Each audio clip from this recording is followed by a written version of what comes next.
Hello and welcome to the Canyons Are Calling podcast. I'm Charles, your host for the show. Happy holidays. I cannot believe it's already December. Whatever you guys celebrate, I just hope that you're surrounded with friends and family and lots of love and happiness. And if it's warm in your area, do good canyons. If it's not warm in your area, have good gear so you can get out there. I can't believe it's already the end of the year.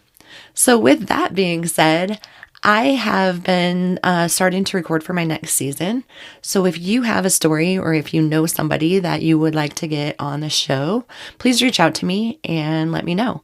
The wintertime is the perfect time for me and a lot of people to do the recording. So I try to get a bunch done between now and like March. And then I have stuff in the background for the rest of the season.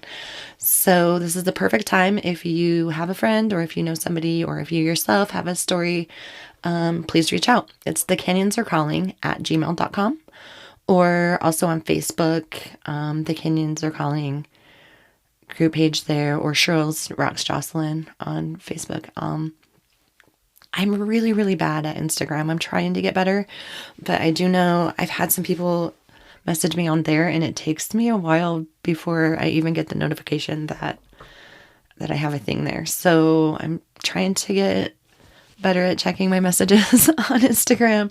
But honestly, the best way to get a hold of me would be either through a Facebook message or through the email at thecanyonsarecalling@gmail.com. So I also want to shout out to my Patreon supporters.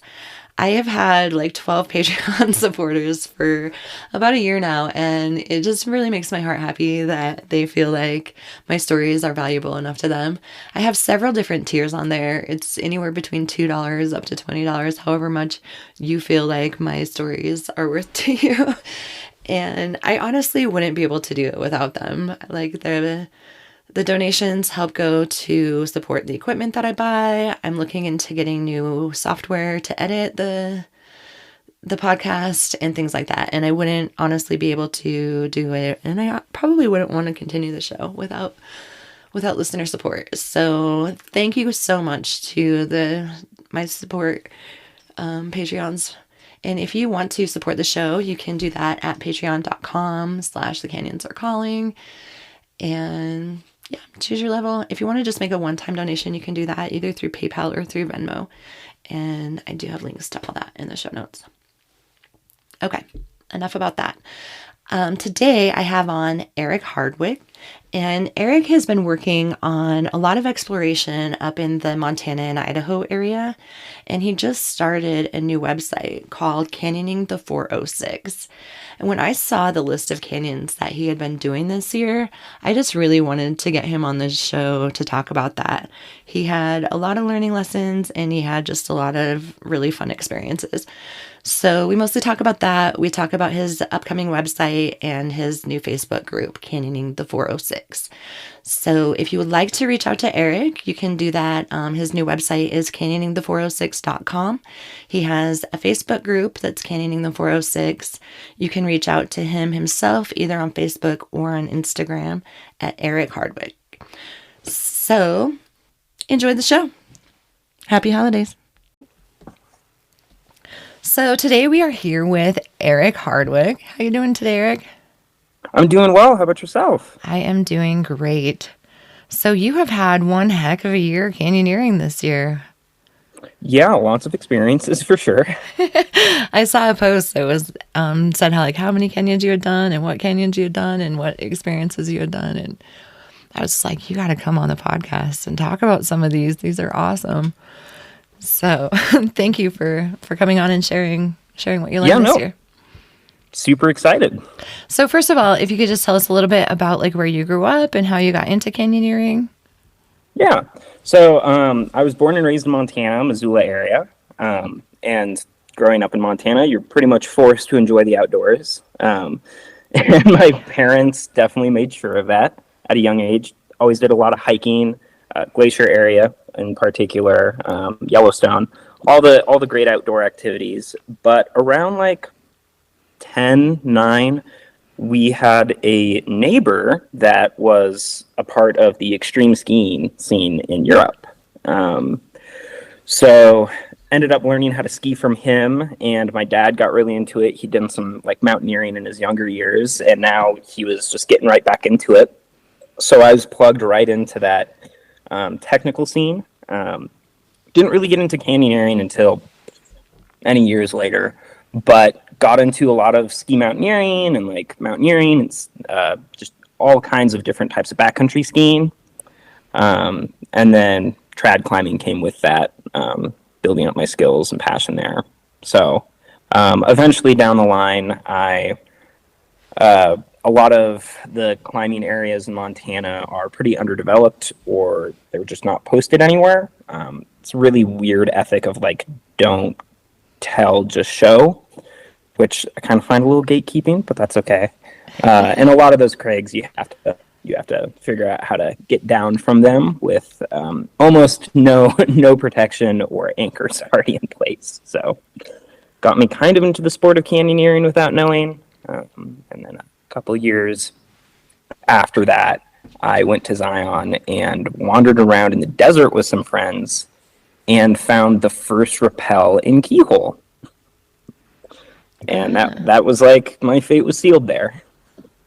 Okay, so were like you planning to do Keyhole, or were you just wandering around in Zion off We trail were, and got we were down there? just teenagers, just messing around, walked out in the desert and ended up like getting to the first anchor point in Keyhole. And I remember my friends being like, "Oh, look, there's anchors." And I was just so confused.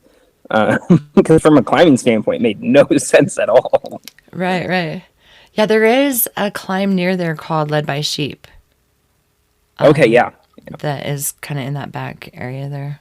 But, yeah, awesome. But yeah, I let that image kind of fester in my head for a while, and then I eventually was like, okay, I got to figure out what this is. And with trad skills and other things like that, I just started doing it out here in Montana on like not super high consequence stuff, and then eventually made my way down to the desert.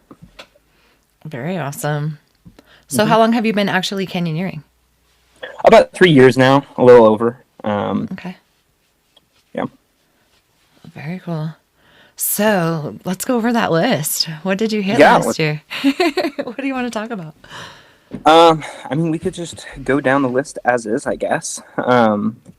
So I did 45 canyons this year, which like I don't know if that's a whole lot or a whole little compared to like everyone else I've canyoned with. A lot of the people I've canyoned with either have done like 5 or 10 in a year, or other guys I know are like, I'm pushing 100 this year. Right. Well, is that 45 different canyons or 45 canyons, like some of them being just across repeated? the board, 45. Okay. Yeah. That's I haven't counted. a lot. Oh. That's Yeah, a good I amount. haven't counted different. I can imagine it's in the 30 range, Right. or above. But and then 6 of those being first ascents, which has been like a really cool experience on itself. Yeah. Yeah, I don't think I've even done 6 first ascents in my whole career. So doing 6 in 1 year, that's pretty awesome. Yeah, it was good. Granted, like the first ascents that we did up here in Montana, our canyons are way different than what you would find in the desert or even the Pacific Northwest. So their commitment levels are a little lower. So Yeah. not as scary. But. When you do these first ascents, do you like write them up on Rope Wiki so you're telling other people about them, or are they kind of just like not very cool and you're not just telling them? Or are they so awesome you don't want to tell people about them? So I like a stack of these first ascents just like sitting in my room, all the stuff about them, and I haven't posted them on Rope Wiki. Actually, I think one's on Rope Wiki right now, but I'm making my own region-specific website, which I know a lot of people are like, "Oh, don't do that." But with that, I'm going to post the same data on Rope Wiki. Yeah. So I feel like after talking with Eric Moorcroft and like learning more about like the specific Sedona issues, I feel like maybe having a region-specific website isn't that bad of an idea, because you can talk about, different environmental impacts that only impact that area, different, weather that's related to that area, because sometimes different, like Uray has different ecosystem or, weather that just hits like there and nowhere else. And like you'll be able to just talk about like those specific local issues that might stand out more in a region-specific website than they do on RopeWiki. I think that's a good idea. Yeah, no, Eric's great also. I know he's done a couple canyons out here in Montana. Not sure which ones, but I definitely had, like, we've been talking a bit and figuring stuff out there. But yeah, Montana, Idaho scene, very similar. The environments are, I would still argue, much different than even the Pacific Northwest, just because we're more arid. And like the whole point of like that canyoneering specific site or canyoning specific site for Montana has like it's become more of a passive project for me, and no one is out here doing it besides probably Eric and his team. So just getting that out there, and I take a lot of inspiration from like Tom's website too, like beautifully well done, put together website, and like I love RopeWiki, but the mechanics can be a little difficult sometimes. Yeah. But yeah, so it's just been like this ongoing passion project that we've been getting after. Me and a small group of friends who also do some canyoning in the area. So you're not hitting these first ascents solo? No. Oh gosh, no. I could not do that. No. I know. Thank I've God. met a guy who has done them solo, but I'm a big part of low risk. Despite some certain things that have happened this year, I am typically very conservative on my risk and threat assessment. That came right out of ski patrol. I did a lot of avalanche stuff on patrol and things like that. So like always talking about risk. And particularly here in Montana, there's like low commitment levels. We don't have a lot of like legitimate slot canyons. It's more open canyoning. But like the risk of getting injured also brings in a really high cost because there's not a lot of teams out here that could probably pull you out of them. Right. Yeah, that's what, like, I honestly don't really understand why people solo canyon anyway, because I love the team aspect of canyoneering. But especially when you're going into the unknown, I feel like you need a team. So when you're first ascending, for sure. That's awesome. Yeah, and like just like what they're doing in the Pacific Northwest, like it's definitely not going in blind. Like we walk the rims of things. We know, okay, this could be a hydraulic where the emergency exits. How much rope are we going to need? And if there's, like I said, due to the low commitment levels, like typically you can walk around things. If there isn't, then we might set a rope preemptively. But like generally we're like, oh, that hydraulic looks fine. And then we get to it and we're like, oh, that's maybe more than we bargained for in the moment. Then we just rope climb out or walk around it. Nice. So very awesome. Yeah. It's very cool to like want to know, have the experience, but also know when to like turn around and be like, we can come back later.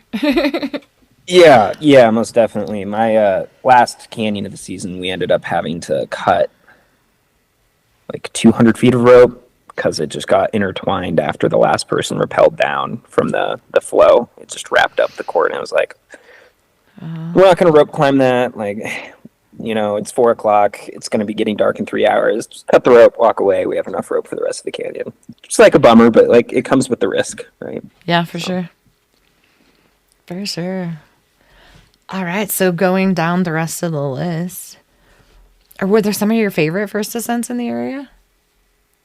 Yeah, I mean, like I have a couple. The one that we did recently in Glacier, we thought was going to be better than what it was. Granted, we didn't do the lower section just because of how much water flow is going through there.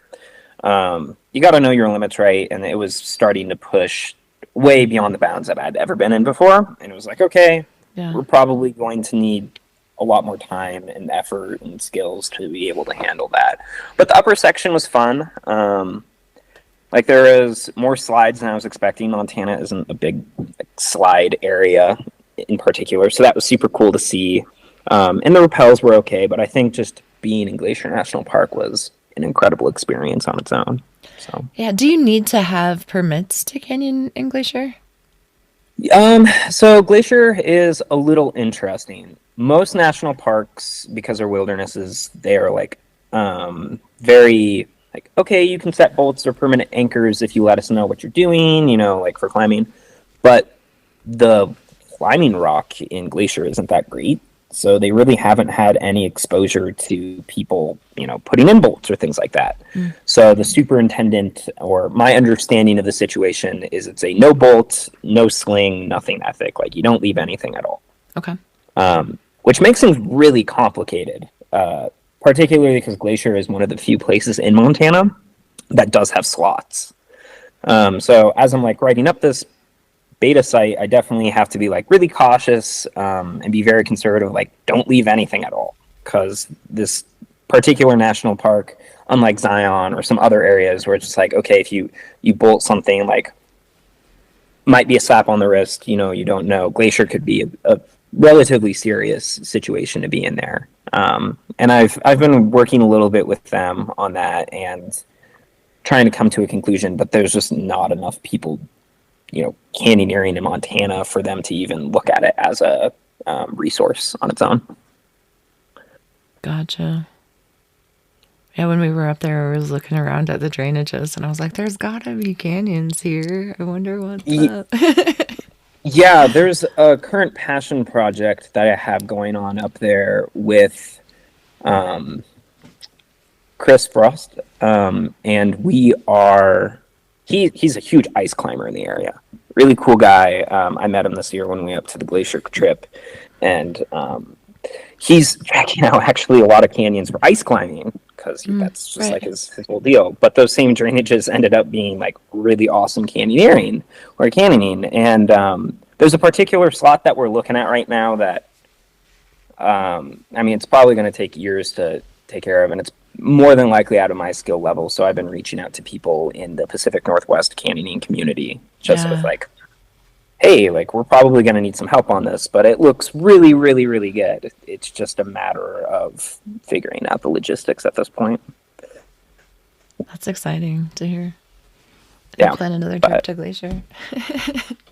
Yeah, I think a big thing for me too is just like, what do I and don't I put out there in regards to Glacier National Park? Just because like a lot of the locals, which I totally respect, are like, don't tell anyone anything. Mm-hmm. Which is like fair, but I am trying to walk like a fine balance of not gatekeeping these beautiful resources to everyone, because like, it is public land. Everyone should have the right to enjoy them. But I also understand like these special places definitely need to be protected at some point, so ferns and trees and these beautiful places don't get trampled. Yeah, I feel the same way. Kanab has a handful of canyons that people like, there's not really beta about, and the idea is, we have Zion in our backyard that we have to contend with so many people with, and we have to get permits to just even explore our own backyard, and so we have to have places where we can still have solitude without all of the crowds. But then also, part of me is like, if we share these canyons, then there's going to be less people in Zion. So then we can have more luck getting mystery permits, maybe, Yeah, no, that's not. Yeah. So I completely understand your torn issue. But in my defense, I didn't find these canyons, so I don't feel like it's my responsibility to share the information about them. If people want to go with me, let's plan a trip. That's totally fair. You know what I mean? I unfortunately am not in that wonderful luxury right now. Right. Also, like, the risk management too is just so incredibly high in Glacier, because like, there's no technical teams. Like, and Class C is a totally different ball game. So it's just like, oh boy. For sure. Period. For sure. It's such a beautiful area too, though. It's exciting to hear. Like, yeah, it's incredible. It's incredible. There's a lot of pretty amazing stuff in there. But yeah, like I'm looking forward to it. It's something that definitely excites me, and I think a lot of the people I'm working with in Glacier. I think at this point it's just time, and then also finding people that have the skills and resources to also complete some of these tasks. Yeah. It's like, I'm this 21-year-old who's done like 3 years of it. Like, I need to go do a lot more training, talk with a lot more people, have a lot more experiences before I really put myself in some of those situations. I love that you know that you're aware of that. Like, that's a big step. So That's really cool. All right, so let's talk more about some of the canyons on this list. You did like the fastest time through Dothraki. Yeah, I think it was pretty close. I did it with, oh, I should not mess up their last names. That would be super embarrassing. Um,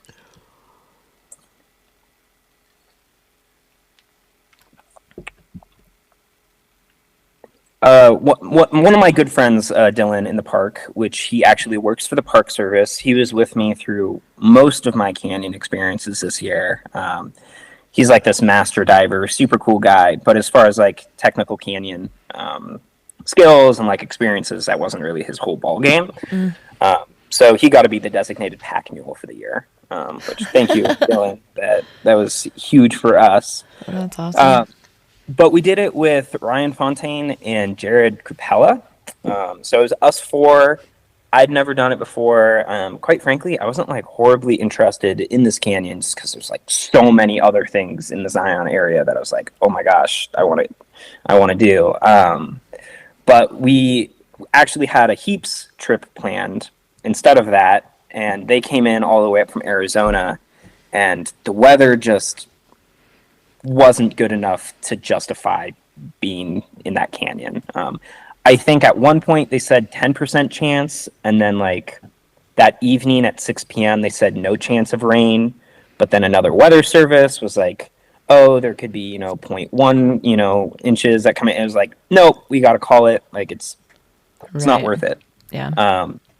So we looked at other alternatives that definitely like had no rain in the forecast in Dothraki, evident enough, ended up that way. And it was really weird. Like we started the canyon and it felt really slow. Like we were just like taking our time, having a great time. I think someone even put on some music and we just like chilled out the whole time. It was awesome.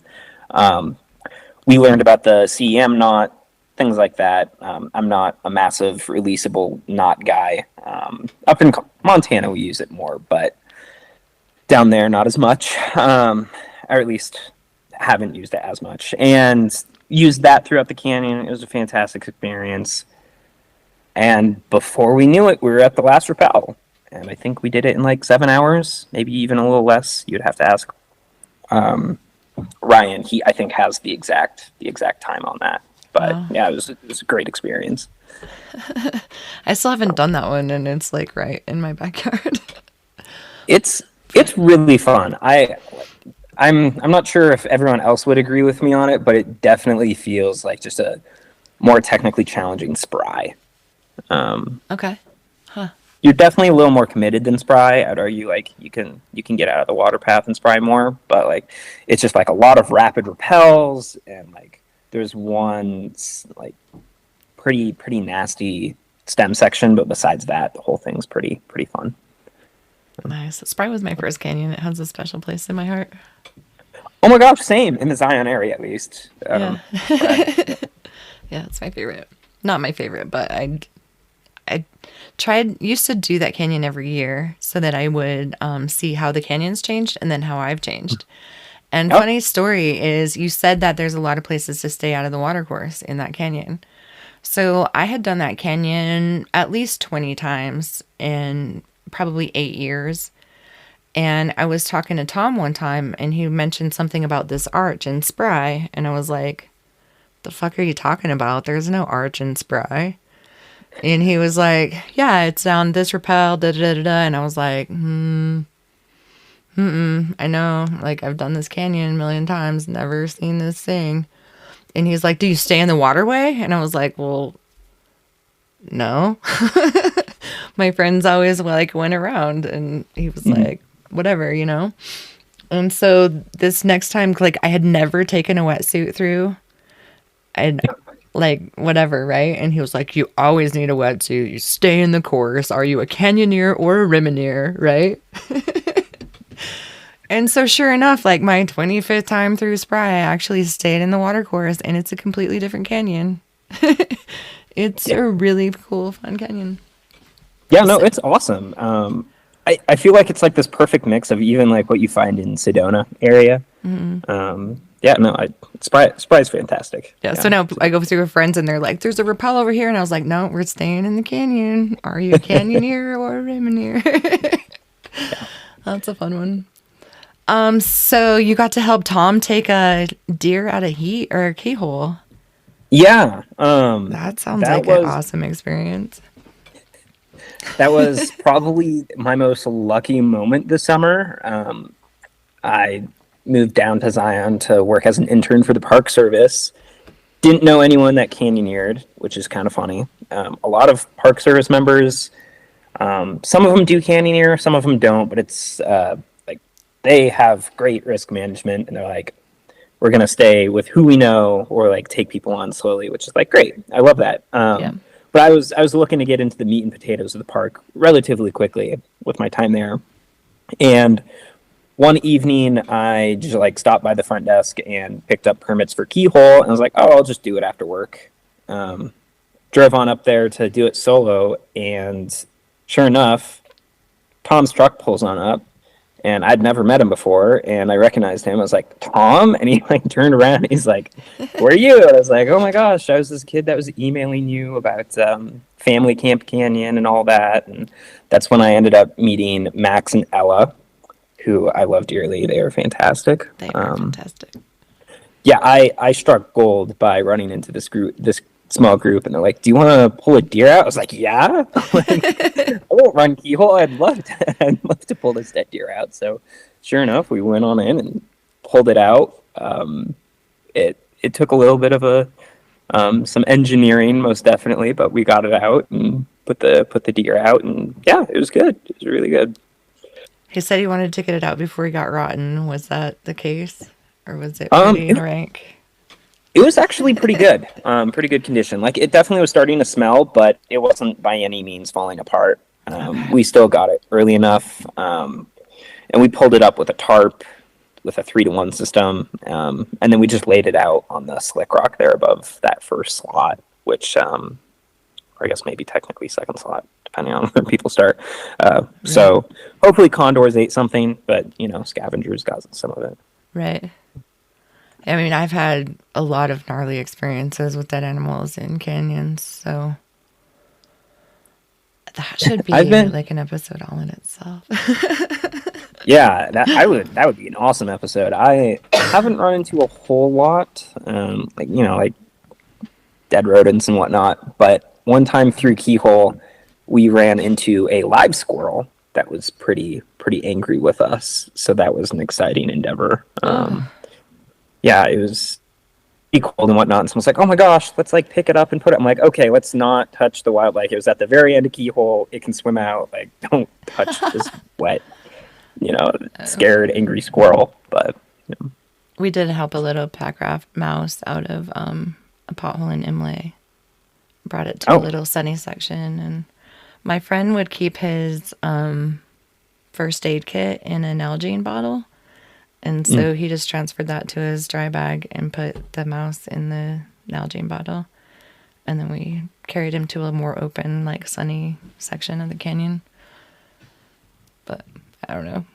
He was like totally stuck in this weird pothole. So definitely would have died at some point.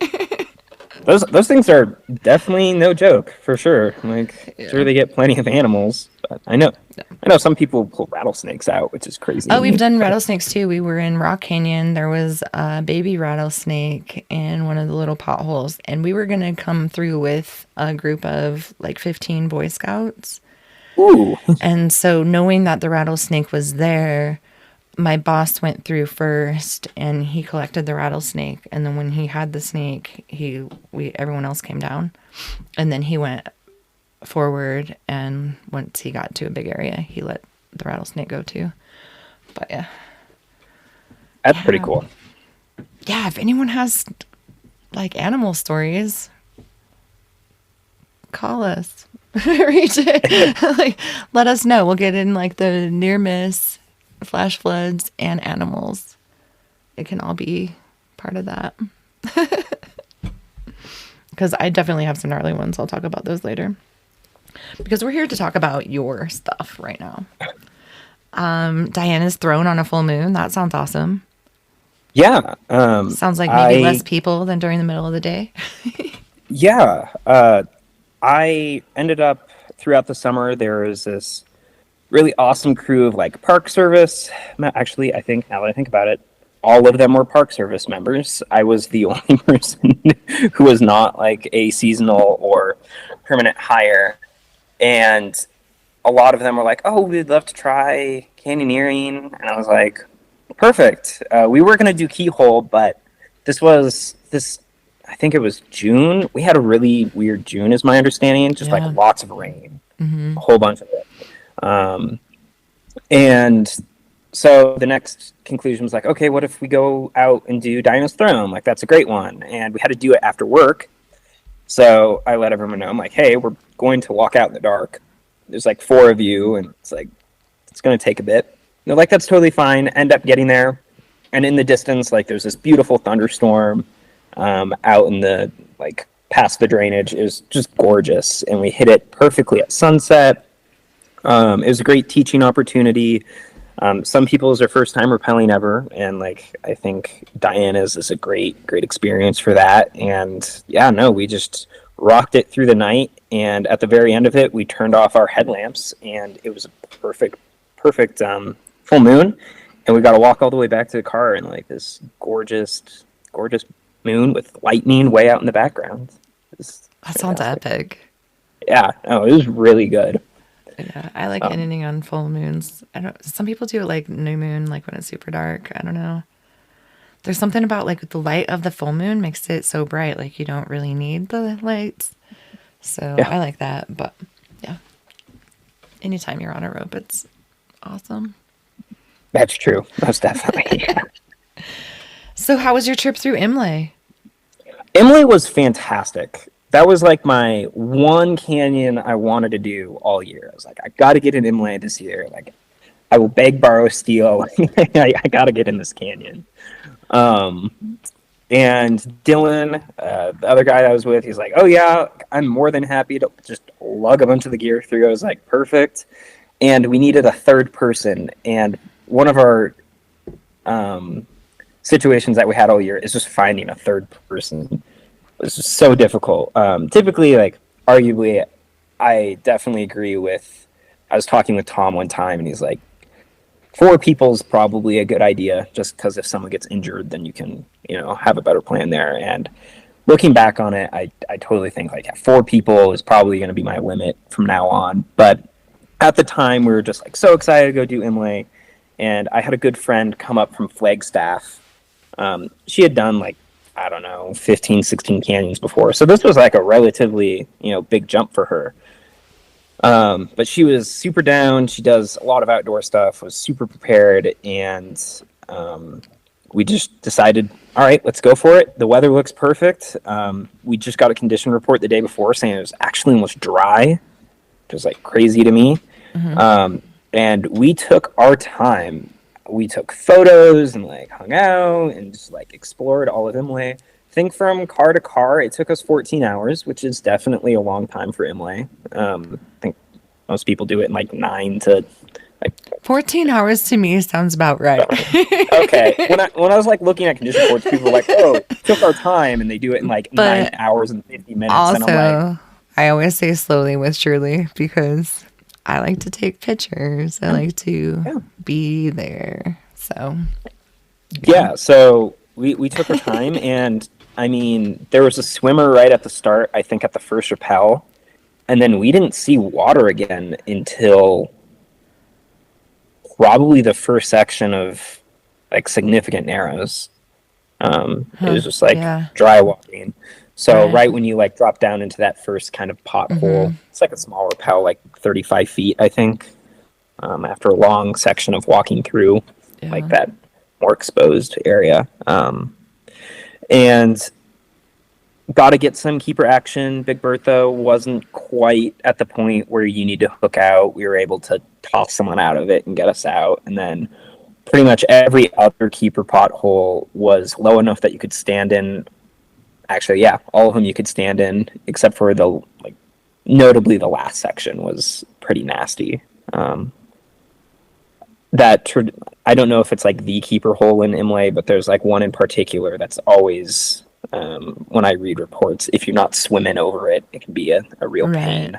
Yeah. Which I didn't know you could pot shot over that. So I feel like I think we had issues in that one when we went through and it was low, and then Tom was like, "Oh, you can pod shot," da da da, and I was like, Or it's like so like Tom describes it as like the first, second extreme narrows, and then the second. It's like the first keeper hole you deal with in we the second. did extreme. do like a traverse line over one of the potholes. I wonder if it's that one. Could be. It was about, when I did it, it was about 6 feet. It was definitely swimming. We actually ended up bringing that raft that. Right, I wanted to bring that up. Like, what? First of all, I don't know why Tom thought that it would be a great idea to use the pack raft to get out of the things. Was it helpful? Oh, super helpful. Tom's like, I definitely feel like something. would like a Walmart floaty would have worked equally as well than like the $300 pack raft. Potentially, I think it's like the ability to stand on it super stable. And there might be at Walmart. I'm unsure. Like when I think of floaties, I know there's some images out there of people with like dolphins. Yeah, Tom went through with like a Nemo fish or whatever. Yeah. He bought this huge ass dragon, and then he got it, and it was like the size of his kitchen, and he was like, "I don't think that's gonna fit." So, that was really good. Yeah, we actually used it when I got married at Lake Powell because I still have it, but yeah, there's no way he could have got it in Imlay. It was this ginormous dragon. But yeah, the boat. Yeah, for our water levels, we could have definitely done it without. But I feel like if you hit it at just the wrong water level, where you're just fighting a bunch of keeper holes the whole day, like, you could probably take off a lot. Maybe, yeah, probably time, but also just effort. Because yeah, I was like, Tom, maybe next time suggest they take off their boots before they stand on the boat. And he was like, looks at me with like weird eyes, like, why would you take off your boots in the canyon? But I was like, then you're not going to rip the bottom of the boat. Yeah, that was a big deal. I don't know. Once we finished the canyon and we saw that happen, we were like, okay, we were already putting money together to like buy a new one. Thanks and Tom's for just the like, beer. oh, we'll just patch it. I was like, Tom is way too nice. I definitely owe a lot to him, and then obviously you for patching that, which thank you so much. Thanks for the beer. It was worth it. Yeah.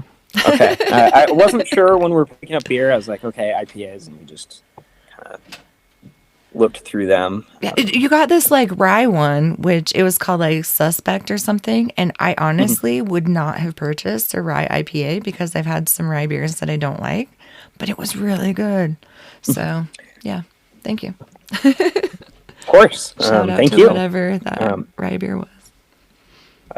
Yeah, no, Emily was great.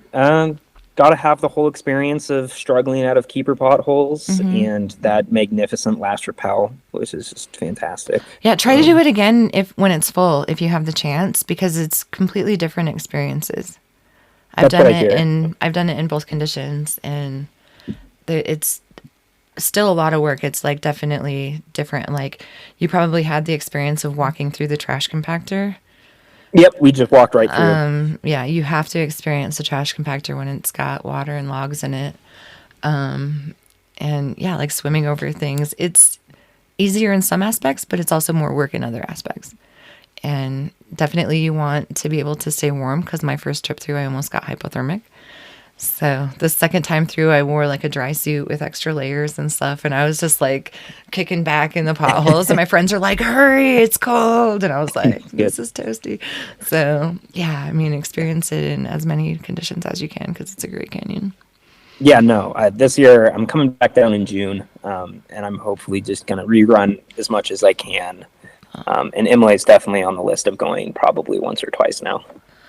Well, that brings me to Heaps, because that's the one I haven't done yet.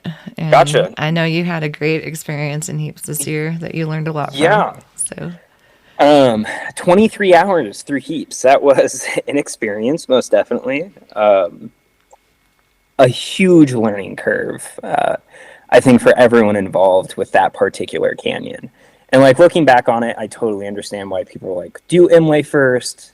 With heaps, it was just how everything lined up. It was like, okay, heaps makes more sense to do right now than Imlay. I think actually ended up coming down to permits.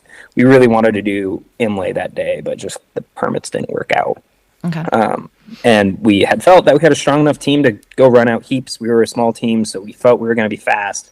What we didn't account for was just the time to go from the grotto to the canyon. And looking back on that, I think changing weight distribution and having conversations about commitment bias and things like that could significantly play different outcomes there. It was definitely a sobering experience because, like I said, I typically try to be really conservative with risk management. And I think that day in particular, I put my guard down just because I was like, I felt that our team had it in the bag, and it was a close call for sure. But yeah, we started the first section of Phantom Narrows at 2 p.m., which I'm not sure is the latest time anyone has ever started that with the intention of finishing it in the day, but boy, it felt really bad starting at 2. Just because like I'd read all the write-ups and whatnot, and I think a lot of my experience through heaps was just like filled with existential dread. It kind of felt like a horror movie. It was like my feet, or like a bad dream. My feet just kept moving forward, but like everything is like no. Once we had committed ourselves there, but the first section, the Phantom Narrows, fantastic. We actually ran the canyon itself in really fast speed. I think the first section we did almost under 2 hours, and then the second section we ended up finishing, off the top of my head, I think like 3-ish. Sounds about right. A little later than that. So we moved through that canyon pretty quickly, but I think the biggest mistake made for that day with the whole group was the Phantom Narrows are a lot more playful. I'd say it's more like Imlay, in my personal opinion. And the second section is just a whole different ball game, which I think we had done the first section of Narrows, and there was a conversation of, hey, we should exit out one of the non-water-based exits, but we had moved so quickly, and we were pretty warm that we're like, let's just finish out the canyon. We were running low kind of on water at that point too, and going 2 different routes that didn't have a lot of water was a little worrisome. So yeah, we went out and decided to do the second section, the Terminal Narrows, which is like one of the most incredible places on the planet. Besides like the constant dread of, oh my God, what have we gotten ourselves into? It was just fantastic. No complaints on that canyon in any way, shape, or form. I'm definitely going to come back and rerun that with a more prepared team and better understanding of canyon dynamics and that. But yeah, no. I think also what like our approach and our exit took the longest amount of time. The canyon itself flew by pretty quickly because it was pretty full. If it was a low, might be having a different conversation right now, if a conversation at all with that. That was some luck. So what were your takeaways from that trip? There's a long list. I think I actually have like a printed document that I sat down and wrote like, okay, here are all the things that I felt during it. Here's all the things that I can see now after it. And here's all the things everyone else has told me. I think a big thing for me was like that write-up that I did, which was genuinely unpopular, which is totally fair. I definitely let my emotions get the best of me, and it came out way spicier than it should have. I definitely think this community should come together and not come apart. But I think a lot of great conversation came from that, and I learned a lot from the community directly from that post. One of the big takeaways from me, most definitely, which I think is very obvious for most people, is like, obviously don't do heaps with random people. It's a bad idea. But with that, if you are going to do it with random people, which like I can go on my soapbox real fast here with like Imlay and heaps, with the more heavy hitters in Zion, it's just hard to find people to do them with.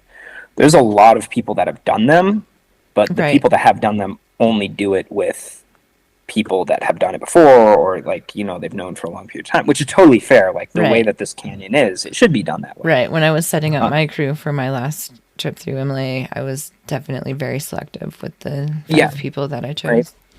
Yeah. Which, like, totally fair. I totally agree with that, especially after this experience. But with that, I think it just definitely, like, with the small amount of time and, like, tunnel visioning of, like, well, okay, what can I get done? And I'd done plenty of the canyons in the area. It's like, okay, I felt very confident in our ability to do it. And quite frankly, I think, like, as far as skills within the canyon, I think our team was plenty fine. I think it was the team dynamic, which is huge, especially in a canyon like that. Yeah. Like your conversation earlier about why do a canyon by yourself, like enjoy it with people. I think that's even more so with one of these larger, substantial canyons. Right. Yeah, and once group dynamics kind of start to trickle, it's really hard to get that back together. So I understand how that goes. Yeah. Which it was like throughout, like right after our first section of narrows where things started going downhill, and it was like, okay, we just got to get through this. So definitely canyoning with people you trust or know, and if you aren't doing that, doing it in small, less consequential canyons, most definitely before doing so. That was a huge one for me. Obviously, like having conversations, I think was something that I struggled with before heaps. Like, hey, like I feel like this, like something that we're doing right now may be unsafe, or something might be maybe not necessarily unsafe, but like there could be a potential hazard to this, right? And I think I've learned from the heaps experience, and I think everyone in the heaps experience, just communication is the most important part of this sport. Like if you don't speak up and there's a serious situation, like people can die, and Right. that's a really, really big thing. And having the ability to not necessarily confront people, I don't want to use that word, that's a little aggressive, but like have a positive conversation about what's going on and making it educational is huge. And I think that was one of my biggest takeaways among like a bunch of the others of like, oh, like don't do heaps with randoms, or you saw like signs that things weren't going well. Why didn't you turn around? Which I totally see after the fact, but I think at the time things are a lot more gray. Yeah. I think my write up definitely, the way I wrote it and in the way of like the tone and whatnot, made it feel like everyone on the team was divided between like this and that, and there was very clear cut conversations or problems that were happening that should have been talked about. But at the time, things were definitely a lot more murky until after the fact. And I really appreciated the second write up that came out. That was a fantastic write up. I really enjoyed it, looking at it from a different perspective. But yeah, Yeah. heaps is a thing of its own, and picking teammates and like having the skills to handle that and risk management are all like, you can't only have one of those make it through canyons like that. You need all of Yeah. them. And then also, like, in the moment, speaking your truth, and being like, maybe I don't actually, maybe I'm slowing you down. Maybe I need to turn around. Maybe we need to readdress this and come back a different day. Maybe we need to start earlier and camp at the top of the canyon. Like, so many different, maybes that are hindsight's 2020, right? And you don't know what you don't know until you learn it. Yeah, yeah, And I feel like too, like sometimes I get into situations where like I know I'm slowing the team down and I just have to be like, I can't, you guys aren't going to make it if I'm here. And like it happened to me in Colorado. I get altitude sickness. And so the second time I was there, I knew the first 2 days I wouldn't be able to canyon. Well, the first day we get there is like late. The first day that I'm there, I knew that I was just going to like have to hike, right? And so I planned to hit the canyon with the group on the second day. And they were doing Corbett. And I woke up in the morning with a huge headache. And I tried to hike with them, but I just couldn't do it. And there got to be a point where, like, I'm slowing you guys down so much that you're not going to exit before the rain comes in. So I'm just going to turn around and enjoy this hike and meet you at the bottom. And sometimes, you know, in a group like that, you had 3 people in heaps and everyone has to carry a certain amount of gear. And so you feel obligated to stay with the group because you have an essential piece.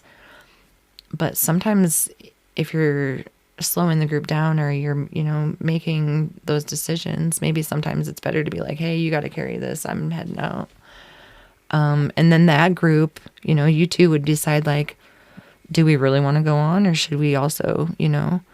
But sometimes, you know, being aware of what's going on with you as well as what you're causing happening with the group. And I don't know really what happened in your heap situation. I did read the one write up and I was just like, why do people go with strangers? But yeah, like sometimes it can cause more problems if you don't speak up what's going on with you than if you do, right? Yeah, and like that's massive. Like I said, like communication is definitely one of my biggest takeaways from that. Obviously, there could have been like some more preparedness on just all the parties involved with that canyon. One thing that like I keep asking myself with that was like, would I not necessarily do that again, right? Because like I want to avoid all of that, but like if I had the option to go back and change anything, would I? Maybe that's a better right. Like what would you maybe do differently? Like, and most definitely there would be a lot of different things that I would have changed about that experience. But I think we were also super lucky in being able to get out of that with very minor injuries, with all these new things that we learned. Right. And I feel like being able to communicate this with the community too is like it opens everybody else's awareness. So they're like, do I want to get in this situation? What can I do? You know, like I feel like because nobody really got injured and everybody walked out alive and you guys are all still friends and talking at the end, hopefully, you know, like it makes it a learning situation that a lot of people can benefit from. Yeah.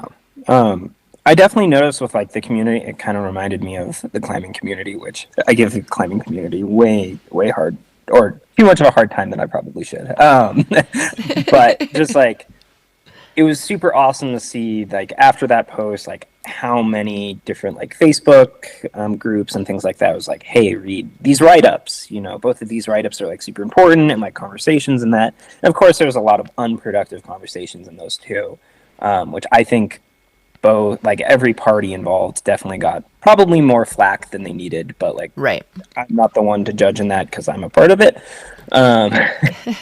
But I definitely wouldn't change anything about telling the community about that experience. I think with that in particular, like I'm sure there's a lot of those experiences that people have had out there and it's just never, you know, people never talked about it. And I thought that was like a huge, like, hey, let's have this conversation right now. Yeah, I feel like you're not the first person that has gotten into that situation. So I feel like it took a lot of courage for you to be able to say what you did. And like, props to you for that. Because like I say, a lot of people, hundreds of people learned from that situation. And hopefully moving forward, less people get into that situation. Right? Yeah, definitely. But, yeah, no, so that was pretty much our heaps experience. I think one of the coolest things about that, though, which was probably like one of the most hazardous, is finishing out that last rappel sequence. We started at 9 p.m. and the last person got down at 1 something, which is a long time to be hanging out on that. Ended up, I hung out on the bird perch for I don't know how long. Like, I would try to give an estimate, but like it probably would be inaccurate because we had a rope get stuck above, which I didn't know about. We were doing radio checks every like 8 to 15 minutes, and after who knows how many checks, I finally got over the radio like, "Do you trust us or not? Like, chill out down there." I'm like, "Okay, fair enough." But turning off a headlamp was like one of the coolest things on the bird perch at 12 at night because it was a full moon. I turned off Oh, my headlamp, and we didn't know it was a full moon until I did, and seeing like Emerald Pool glisten in that moonlight, and just like seeing all of the surrounding area in just like this wow. beautiful moonlit, it was just a very magical experience for sure with that. But the That exit, not so much. that sounds incredible, honestly.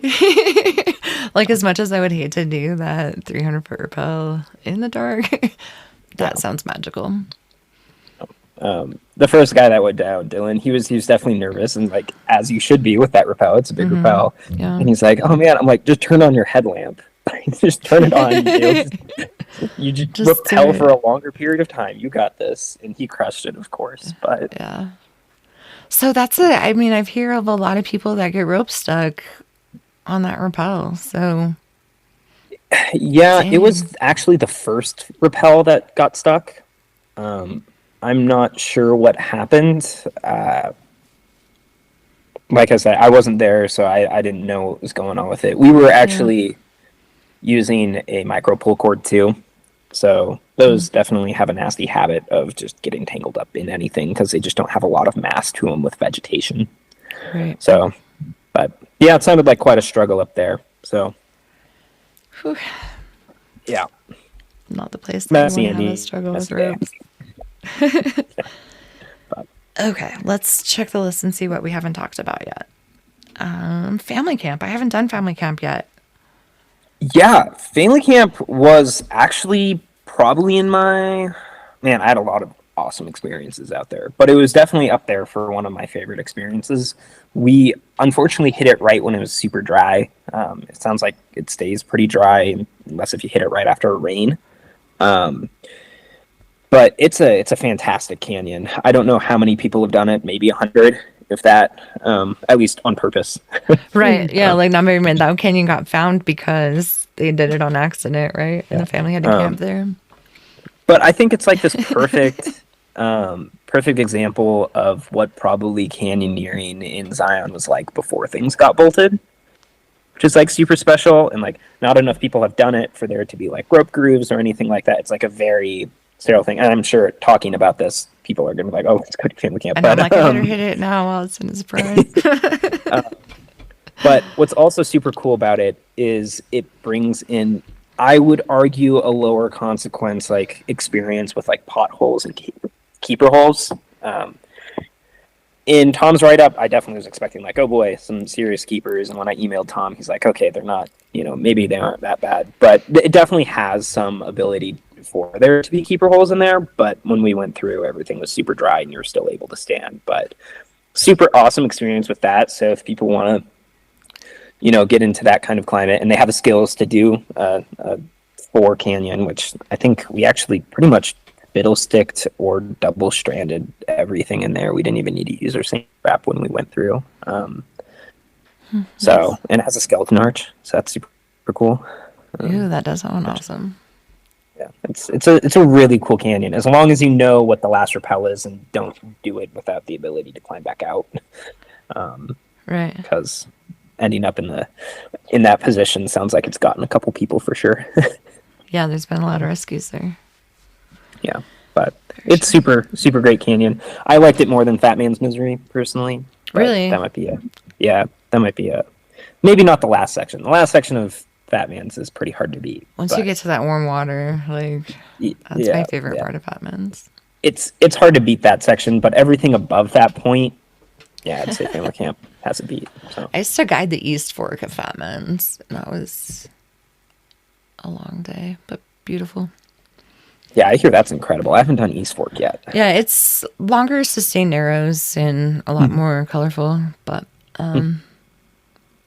yeah, we would have someone drop us off Poverty Flats area, drop in, and then hike out to the other Elephant Gap area. But I think, yeah, we would go up Paria, up Parunaweep. Long day. Long day, I'm telling you. Yeah, it's not long. Especially with clients. Yeah, Left Fork in 14 hours, and most people I know do that in 2 days. So that sounds awesome. yeah, the full left fork. I got some beta from a gentleman who kind of reached out to me. He's super cool. Got really lucky with him. And I wanted to do the full left fork. And Dylan and I were still in this position of, okay, we need like a third and fourth person, and two park members we'd taken out through like Pine Creek and Keyhole and all that. We're like, sure, let's do it. And full left fork is awesome. We unfortunately also hit it kind of dry. So loved wetsuits pretty much all the way to Das Boot without really needing them. Well, maybe the first section of it at the seep section. But yeah, no, full left fork is awesome. It's a great day too. Arguably, probably Das Boot and the subway are the best sections of it, but the upper section definitely, if you hit it while it was still flowing or full, would be an absolute blast. I love Das Boot. Like, to me, that's the only way to do the subway. That's fair, yeah. I am yet to do just the subway by itself. I don't know if I could get myself to do it. Yeah, don't. It's not worth it. Yeah, like do Russell or Das or left fork. There's a small keeper hole in full left fork too, so that's kind of fun to play around with. We hit it full even though everything else was dry, so who knows if it ever actually gets low enough to cause problems, but that's also super fun to splash around into. So a lot of awkward rappels, a lot of weird trees stacked on top of each other. So nice. Any other ones you want to talk about specifically? Let's see here. Lamb's Knoll with 7 people is fantastic. I know Lamb's Knoll is just kind of like this climbing area that occasionally sees canyoneers by themselves without guided groups. But oh my gosh, I love that little place. It doesn't have a lot to it, but it's just really fun, especially like when you get like, I don't typically like to do canyons in large groups because it takes a lot of time and the logistics can be a nightmare and like all of that. Yeah. But with such a small thing, it was an absolute blast. I think we had one person, it was their first time canyoneering too with us, and we just did the 3 rappels, and it was awesome, fantastic, complete party in there. It's great. Yeah, Lamb's Knoll has a couple different routes that you can do, so it's fun. You can go around it a few times. One of my favorite trips guiding was in Lamb's Knoll, and we had a group of only kids, like no parents with them. Oh, wow. And it was like, I don't know, they were all between like 10 and 17, and it was so much fun because kids without their parents are just a whole different ball game. It was one of the best guided trips that I've ever done. But no, it's a great little place. Cool. I love it. Like you can hit it in the evenings or mornings or whenever, and like no, I love Lamb's Knoll. It's a great one. But yeah, no, that was pretty much my whole year. Did a couple awesome first ascents with some friends. Definitely got to learn a lot more, and I'm looking forward to this next coming year coming down. There's some people I definitely want to meet in the community that I haven't met yet, and ideally get in some classes. I'd love to take some classes. It's just being a broke college student right now. Right. Kind of mitigates that. So start a GoFundMe, get Eric Hardwick into the canyon. That would be awesome. Yeah, let me know when you're back in the area, because I'd like to, me and my husband could go out with you. That'd be fun.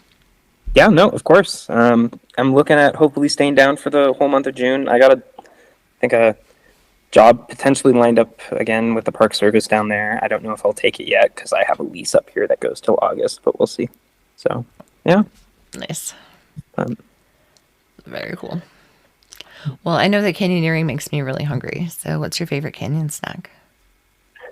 My favorite canyon snack. I actually learned quickly before doing the last section or last rappels of heaps. Me and Chips Ahoy cookies became really good friends.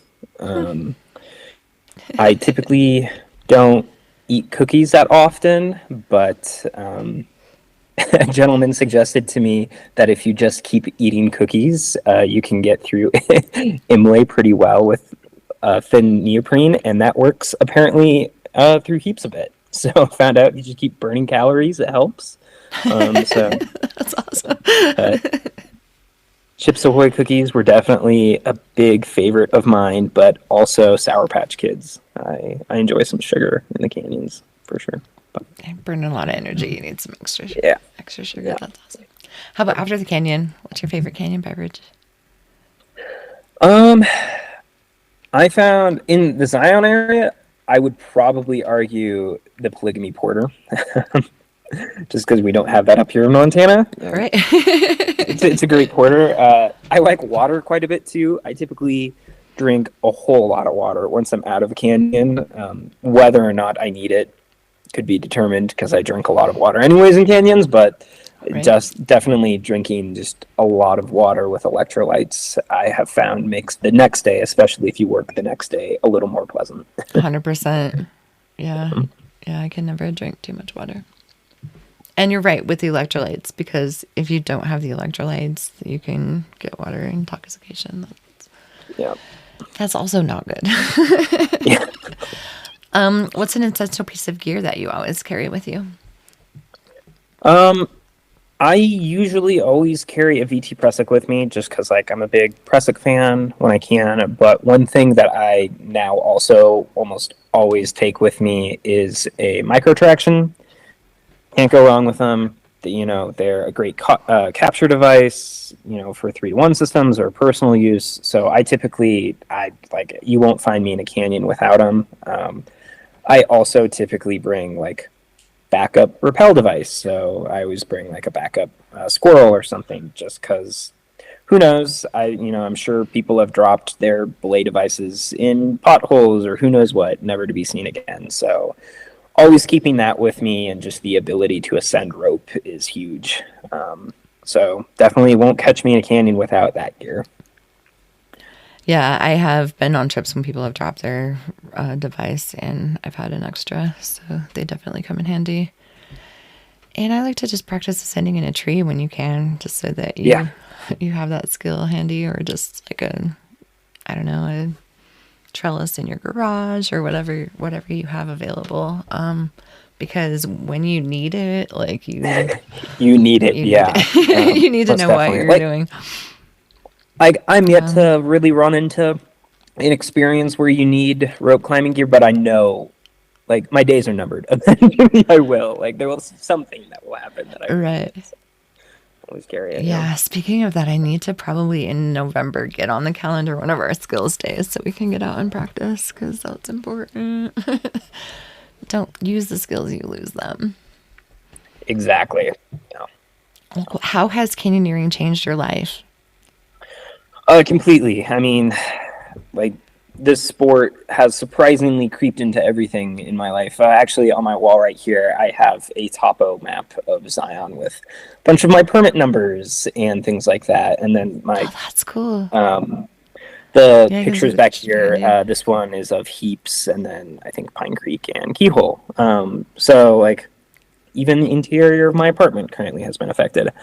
But I think just having the ability to go anywhere is huge to me. Whether that is a canyon or I see a climb that looks super awesome or anything like that. Canyoneering has just given me like a really great opportunity to not only experience the world in a different way that isn't super popular yet, but also with that, I just love the commitment of it. Like, it's this amazing team building exercise, essentially. Like, once you pull that rope with the people that you're with, like, all right, like, you better figure it out, because like you're in it together now. And I really love that, because there's very few things out there where you're so committed to having such an experience with people. So yeah, I agree with that 100%. It's my favorite part. It's so addicting. Yeah. Do you have any safety advice you'd like to leave our listeners with before we say goodbye? Obviously, yes, most definitely. Obviously, the first one, don't do Heaps in particular with the people you don't know. But with that, I think, making sure that you have a good team dynamic is huge. You're doing it with people that you can trust. That is a huge part of it too. Having medical skills is great. I'm outdoor emergency care certified. It's always great to have someone that can do medical stuff with you, or has a good idea of medical stuff, and is able to handle when things could potentially go sideways, things like that. But I don't think anything can really just substitute being self-aware of your own personal skills and what your skill limits are, knowing your boundaries, and then also knowing your teammates' boundaries, because you may, or someone in your team may, have the capabilities to handle a certain canyon or situation, but if the rest of your team doesn't, or you don't, then there could be some very potential high risk there. And I canyon to have fun. I don't really canyon to push my limits. I know some people who really love pushing the limits. What's the point of doing it if it's not fun, in my opinion? But people do it for all different reasons, which is what makes the sport amazing. And I think just being self-aware, making sure that you have the skills at what you're doing, and having the ability to canyon another day. Yeah, well said. I agree 100%. So if people want to reach out to you and get a hold of you, how can they do that? Yeah, so I have a Facebook that's just under Eric Hardwick. I am in a bunch of the canyon, groups there on Facebook. I have a Instagram called Dawson.406. That's kind of where I'm posting some of my first descent stuff, if that's what people are interested in.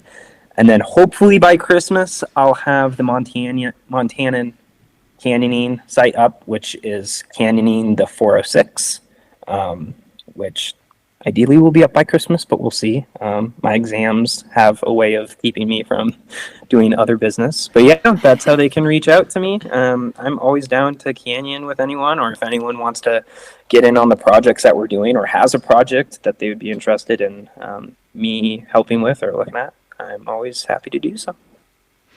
Very awesome. Yeah, I understand. Websites for me it's work. So your college education definitely comes before that. So look forward to seeing the website whenever it's up. But in the meantime, the canyons are calling. We should probably go. I agree.